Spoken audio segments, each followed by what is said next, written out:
या सय्यदल अंबिया व अशरफल मुरसलीन व अला आलिका व अस्हाबिका या सय्यदी या रहमतल लिल आलमीन।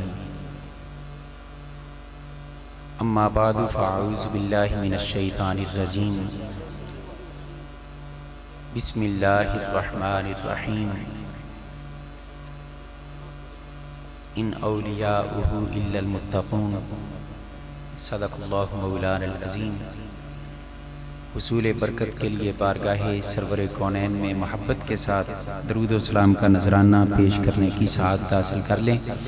अस्सलातु वस्सलामु अलैका या सय्यदी या रसूलल्लाह व अला आलिका व अस्हाबिका या सय्यदी या हबीबल्लाह। अस्सलातु वस्सलामु अलैका या सय्यदी या सय्यदल मुरसलीन व अला आलिका व अस्हाबिका या सय्यदी या रहमतल लिल आलमीन।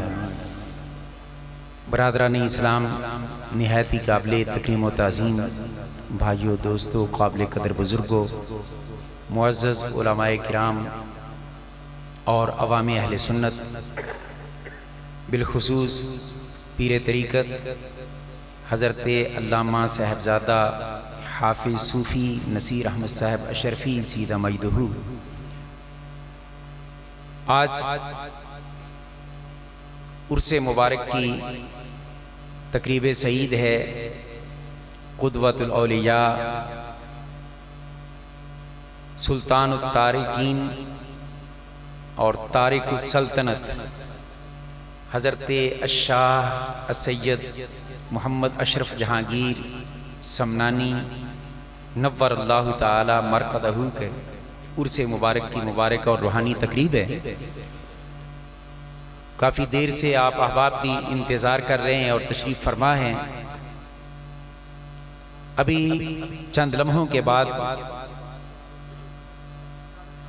जिगरगोशा ग़ज़ाली ज़मां हज़रत साहबज़ादा वाला शान मुफ़क्किर इस्लाम साहबज़ादा पीर सैयद हामिद सईद काज़मी शाह साहिब ज़ीदा शरफ़हू भी तशरीफ़ ला रहे हैं और उन्हीं के खिताब को सुनने के लिए हम सब मुंतज़िर हैं और तैयारी में हैं। चंद मिनट की हाज़िरी के लिए मुझे हुक्म दिया गया है और मैंने तो माज़रत कर ली थी कि घर वाली बात है, चूँकि हज़रत क़िबला तशरीफ़ ला रहे हैं और उनकी तबीयत मुबारका भी कुछ अलील है। दुआ कीजिए अल्लाह पाक उनको सेहत सलामती के साथ अहले सुन्नत वल जमात पर दराज उम्र के साथ सलामत रखे। मैं क्या अर्ज़ कर रहा था कि कारी साहब क़िबला की तिलावत करवा लेते हैं और मैं भी लाइव तिलावत सुनने का मज़ा उठा लूँ और उसके बाद हज़रत का खिताब हो जाएगा। तो आपने फरमाया नहीं, चंद बातें मैं अर्ज़ करूँ। दुआ कीजिए अल्लाह पाक मुझे हक़ कहने की तौफ़ीक़ अता फ़रमाए, हम सबको हक़ सुनकर समझकर उस पर अमल करने की तौफ़ीक़ अता फ़रमाए। बरादरान इस्लाम, हम जिस शहनशाह के उर्स में हाज़िर हैं, ये वो अज़ीम शान हस्ती हैं कि जिन्होंने समनान की मादी हुकूमत को छोड़ा, अल्लाह ने जहान की रूहानी हुकूमत अता फरमा दी। खल्लाक़े कायनात ने उनको हुजूर की उम्मत के अंदर फैज़ बांटने वाला इस अंदाज से बनाया। यकीन जाने कि वो कितने बड़े पीर हैं, हर कोई अपने पीर की तारीफ करते हैं और बड़े बड़े कसीदे पढ़ते हैं, मगर मैं ऐसी अंदाज से बात करने लगा हूं कि अगर थोड़ा सा भी फ़हम सलीम मौजूद है तो इस शख्सियत की अज़मतों के पहलू हमारी निगाहों के सामने उजागर हो जाएंगे। हर कोई तारीफ करता है अपने बड़ों की, अपने मशाइख की, अपने असातिज़ा की, मगर ये बात ज़हन में रखें कि किसी को पीर मानना जाहिल के लिए बड़ा आसान होता है, अंगूठा छाप के लिए बड़ा आसान होता है और अक्सर अंगूठा छाप हथे चढ़ जाते हैं, ढैये शाह और मैये शाह और पता नहीं क्या क्या चीज़ों के मत्थे चढ़ जाते हैं। उलमाए किराम, मशाइखे इज़ाम, साहिबाने इल्म व हिकमत के दामन से वाबस्ता होने वाले बहुत कम होते हैं। एक भेड़ चाल होती है और हमारी हालत ये होती है, पीर है जी लब्बो जड़ा ना आप नमाज पढ़े ते ना सानू नमाज का हुक्म देवे, बस ईजी लोड कराई रखो ते सीधे जन्नत के रास्ते बनाई रखो। ये हमारे यहाँ हजरत ये आम तौर पे जहालत में ये मामलात ये चलते हैं। कोई गल नहीं जनाब, तुसी सानू ईजी लोड कराई रखो, असी तुहानू सहूलत वेख दे दे और जन्नत सीधे तुहानू लैके जाएंगे। हालांकि कयाम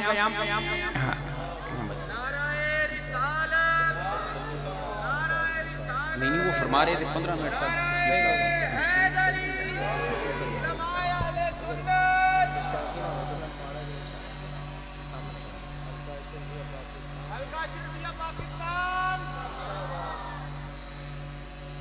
तो आमतौर पे होता ये है कि हम लोग अच्छा फिर हमें एक बहुत बड़ी बीमारी है पीर मनन वास्ते पहले सानू जिहड़ा है ना 2-4 दी किरामतां चाहिए होंदियां ते किरामतां वास्ते भी माशाअल्लाह आजकल प्रोफेशनल किस्म के बैरूपीए पीर, अल्लाह इन सच्चों को सलामत रखे, बैरूपीए किस्म के पीर उन्होंने बाकायदा तनख्वाहदार खतीब तनख्वाहदार नकीब रखे होते हैं। काट के वो कहने लगा जी मेरे पीर साहब मोटरसाइकिल तेल खत्म हो गया तो पूरे 4 किलोमीटर पीर साहब के फूका नाल ही मोटरसाइकिल गई। मैं आखिया तेन तो फिर पेट्रोल पाने की जरूरत ही नहीं होनी चाहिए, जिथे मर्जी लगा फिर। अजीब अजीब तमाशे। तो जाहिल का किसी को पीर मान लेना बड़ा आसान काम है। ऐसे ऐसे शोभते होते हैं हुजूरे वाला, तो हद हो गई। एक कहने लगा जनाब अशरफी साहब, मैं आख्या जी तुहानू कोई सिखा ना दिया? मैं आख्या मैनू ना सिखा, तेरी मेहरबानी, मैं मलंग जी आदमी हाँ, दीन दा खादिम हाँ, ते मैनू कोई चीज नहीं तुहानू एक मैं ऐसा अमल दसना जनाब कमाल हो जाएगी, खलके खुदा तुहाडे पीछे पीछे होएगी। मैं जायजा लैन वास्ते मैं आख्या अच्छा दस की है, ते जे वो काम करना होंदा ते मैं तुहानू ना दसदा। तुहानू सिर्फ इस वास्ते दस रहा कि पीर पढ़ो ते आलिम पढ़ो, पीर पढ़ो ते शरीयत दा आमिल पकड़ो। ए जेड़े छले दुम छले पाए 5-5 कड़े पाए होंदे ने, कोई पीर शीर नहीं आते।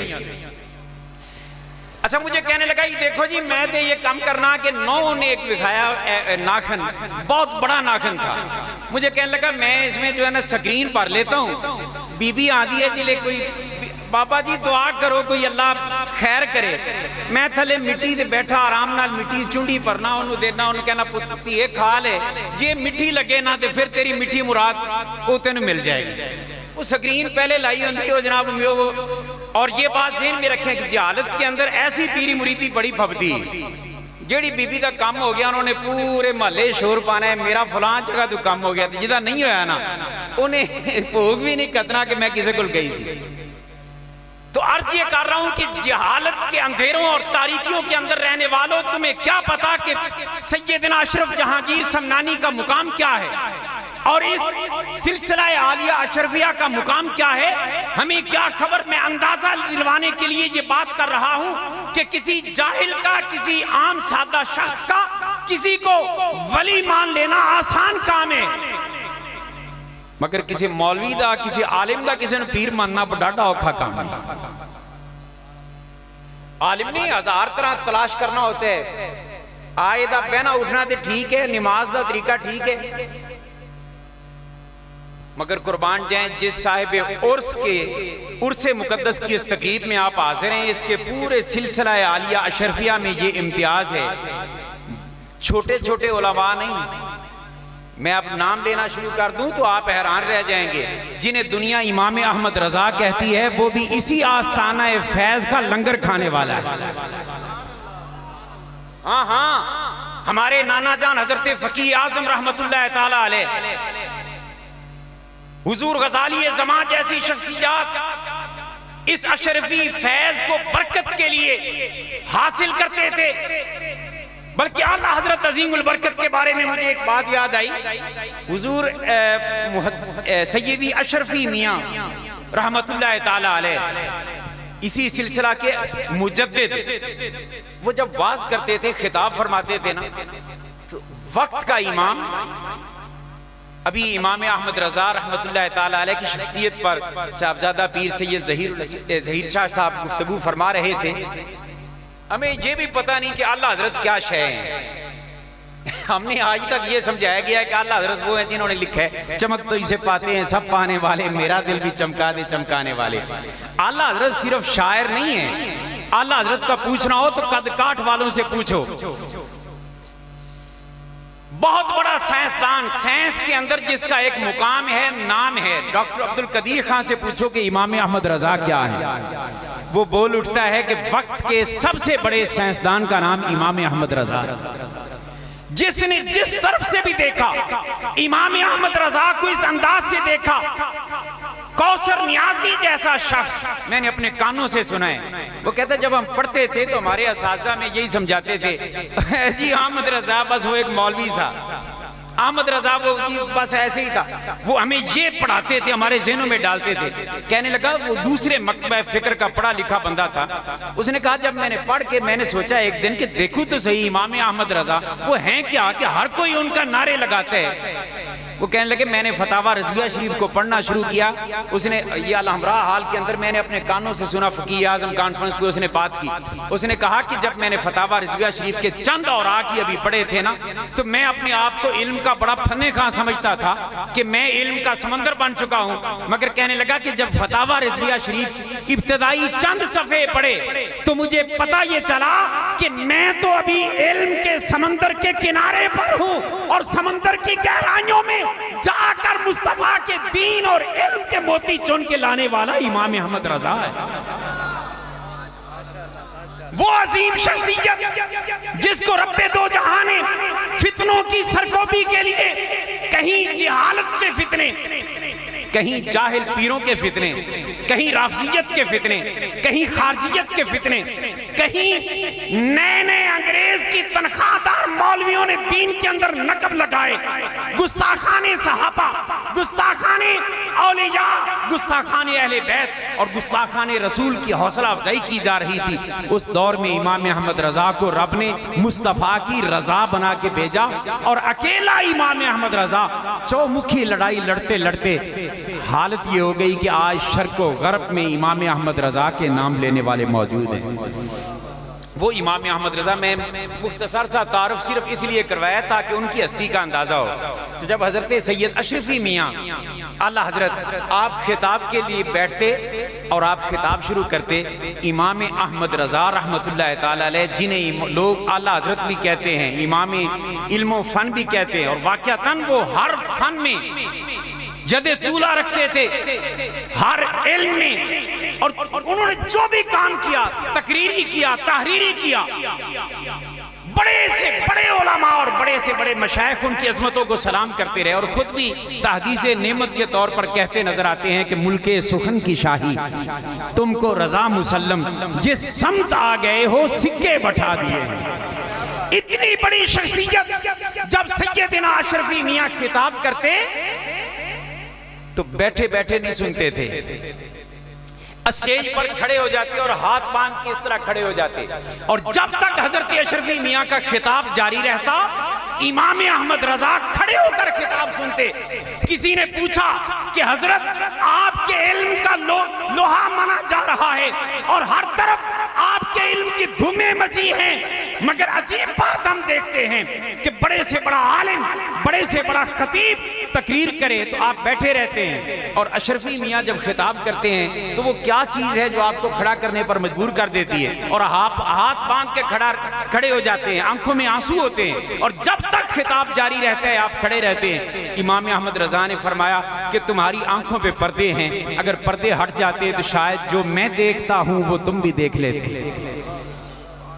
उन्होंने अर्ज की हुजूर इरशाद फरमाया जब हुजूर का ये शहजादा अशरफी मियाँ खिताब करता है ना, तो मैं अपनी इन आंखों के सामने से मेरे पर्दे हटते हैं, मैं देखता हूं कि स्टेज पर मुस्तफ़ा जान रहमत खुद तशरीफ ले आते हैं।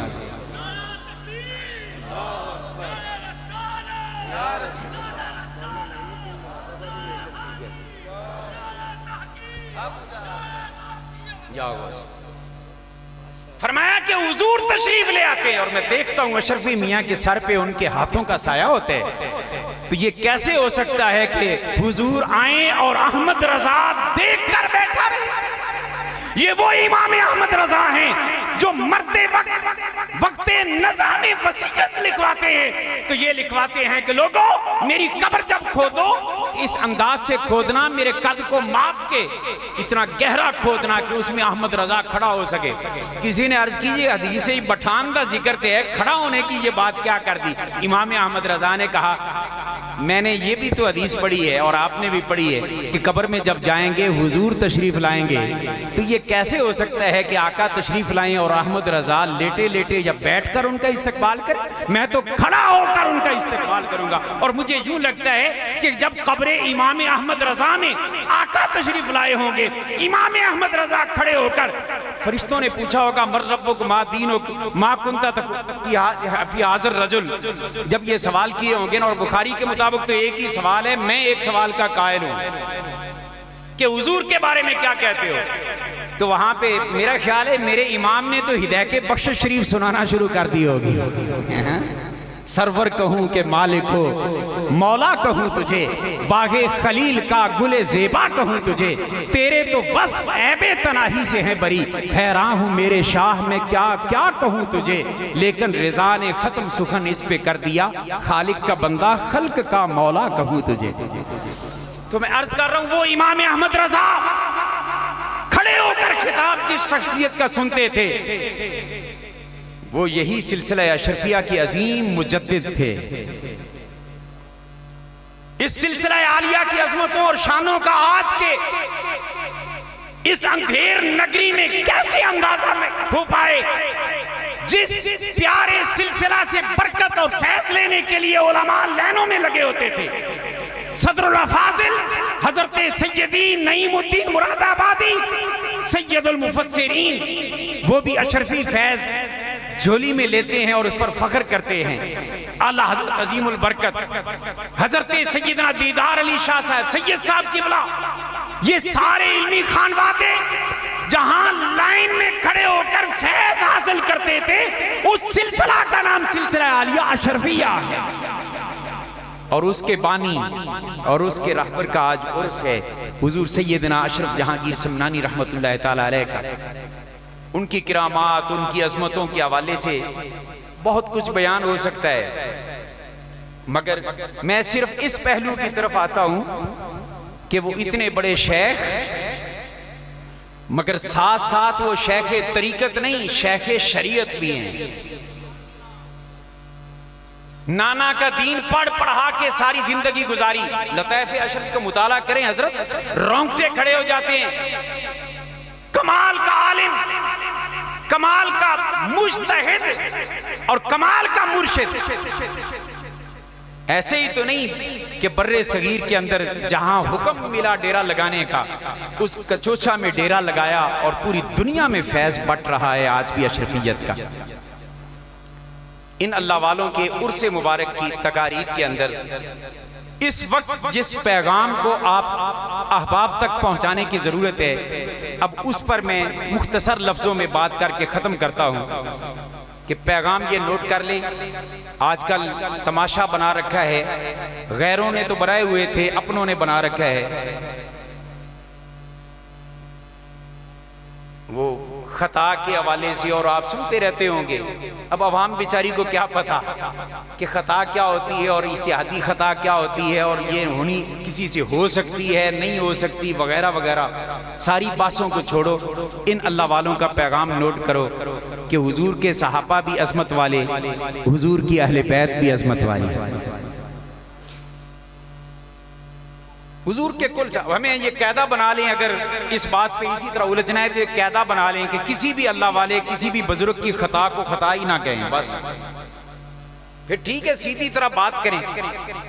जब सहाबा किराम की बात आती है वहां खता इज्तिहादी जायज हो जाते हैं, तो इसलिए हमें कुछ मामलात वो सोच समझ कर धीमे अंदाज में अपनाने चाहिए, जज्बाती होकर नहीं, मसलक का बेड़ा नहीं गर्क करना चाहिए। हम बस इस बात पे कायम रहें कि हुजूर के सहाबा की अजमतों को भी सलाम, हुजूर की अहले बैत पाक की अजमतों को भी सलाम, सैयदा तैयबा ताहिरा की अजमतों को भी सलाम, और सैयदना अबू बकर सिद्दीक की अजमतों को भी सलाम। हम होते कौन हैं? आज अफसाने बनाने वाले। और इन अल्लाह वालों का पैगाम ये है कि हुजूर की हर निस्बत का हया और एहतराम करें। हुजूर के माँ बाप, हुजूर की अज़वाज, बल्कि वो पिछले दिनों एक मौलवी साहब वो कुल्ला सालुकुम अलैहि अजरन इल्लल मवद्दत फिल कुर्बा पे वो बात करते हुए उन्होंने कहा जी फलां तफसीर में है कि ये अफराद हैं कुर्बा से मुराद। मैंने कहा किसी मुफस्सिर ने लिखा होगा, ज़रूर लिखा होगा, और वो भी उसमें शामिल हैं, मगर कुरान के इस उसलूब की तरफ जाते हैं कि कुरान ने जो कहा है ना कि मवद्दते कुर्बा, कराबतदारों की मोहब्बत, कुर्ब वालों की मोहब्बत, करीबियों की मोहब्बत। तो मैंने कहा यहाँ से सिर्फ इतना फैसला कर लिया करें, और आपका दोबारा पैगाम ये उर्स अशरफी में और किबला सूफी साहब की मौजूदगी में और उलमा की मौजूदगी में अर्ज करता चलूँ कि मैंने कहा जिन बंदों को, जिन चीज़ों को तुम अपना करीबी समझते हो, कम अज कम उतने करीबी तो हुजूर के मानकर उनकी अजमतों को सलाम किया करो। बच्चा पैदा होता है, सबसे पहले माँ बाप करीबी, उसके बाद बहन भाई करीबी, उसके बाद चलने फिरने लगता है दोस्त करीबी, उसके बाद उसकी शादी होती है बीवी करीबी, बीवी जब करीबी बनती है तो ससुराल करीबी। है कोई माई दलाल जड़ा आखे मेरे ससुराल मेरे करीबी नहीं है किसी में हिम्मत जुर्रत, इंशाल्लाह फैसले घर जाके हो जाएंगे आज जी। टोडे जान तो पहले कोई घर जाके दरवाजे ते दस्तक दे देवे, कवे कि जनाब उर्से अशरफी बह के ते लोगों की मौजूदगी च इन्हें क्या है कि मेरे सौरा ते मेरी सस मेरे करीबी नहीं, ते जो घर वड़न देवे ना तो फिर कहना। तो जब बच्चा जवान होता है उसकी शादी कर दी जाती है, बीवी करीबी, ससुराल करीबी, फिर उसके बाद औलाद होती है तो बेटे बेटियां करीबी, फिर उसके बाद अगला दर्जा आता है कि बेटे बेटियों की जब शादियां की जाती हैं तो फिर बहू और दामाद करीब होते हैं, और फिर इससे अगला मरला आता है कि पोते पोतियां और दोते दोतियां करीबी होते हैं। मेरे करीबी, मेरे माँ बाप मेरे करीबी, मेरे दोस्त मेरे करीबी, मेरी बीवी मेरे करीबी, मेरे ससुराल मेरे करीबी, मेरी औलाद मेरे करीबी, मेरे बेटे और बेटियां। अब ईमान से बताएं, जितने रिश्ते तू अपने करीबी समझता है, मुस्तफा के उतने रिश्तों का तो हया कर ले, मुस्तफा के उतने रिश्तों से तो मोहब्बत कर ले, मुस्तफा के उतने रिश्तों से तो प्यार कर ले, मुस्तफा के उतने रिश्तों को तो एहतराम के साथ सलाम कर ले और अपनी जबान को लगाम दे ले। अजीब अफसोस का मुकाम है कि जिसका दिल चाहता है किसी का नाम लेकर कोई दूसरे पर तंज कर रहा है, कोई किसी का नाम लेकर दूसरे पर तंज कर रहा है। अहले सुन्नत के अंदर इंतशार और इफ्तिराक की राहें खोलने वालों, खुदा का खौफ करो। मुस्तफा जाने रहमत को महशर के मैदान में क्या मुंह दिखाओगे?